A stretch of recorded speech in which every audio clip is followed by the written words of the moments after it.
এটা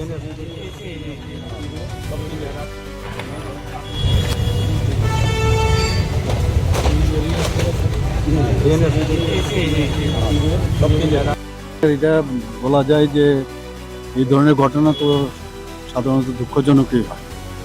যার যায় সে বুঝতে পারে এটা ঘরের উপর ভিত্তি করে তার সংসার চালানো ইত্যাদি। কিন্তু ঘটনাটা তো যা শুনেছি আমি, যে অনেকে বলছে যে এটা শর্ট সার্কিট থেকে হয়েছে। তো আমি এক্স্যাক্টলি এখনো বলতে পারছি না যে এটা যখন বিষয়ে পুরো বিষয়টা পরিষ্কার হবে তখন বুঝতে পারবো। কিন্তু যাই হোক, আমি এদের সাথে কথা বললাম, একটা ক্লাবও ছিল, ক্লাবের সাথে প্রায় 7 জনের মতো, 7 জনের ঘর পুরা গেছে এবং কিছুই নেই, সবকটাই মানে ভিতরে যা ছিল সবকটাই শেষ। তো তাদেরকে আমাদের সরকারের তরফ থেকে অ্যাসেসমেন্ট হয়েছে, ওনাদেরকে যা যা সাহায্য দেওয়ার করব, আমিও ব্যক্তিগতভাবে সাহায্য করব এবং সেইভাবে ওনাদের সাথে কথা বলেছি।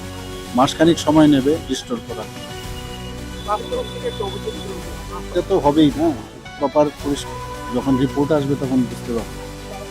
ক্লাব নিয়ে 6 জন দোকানদার আর ক্লাব হচ্ছে 7। বেশিরভাগই বললো চায়ের দোকান, কেউ জেরক্সের দোকান, কেউ মিষ্টির দোকান, এই ধরনের দোকান।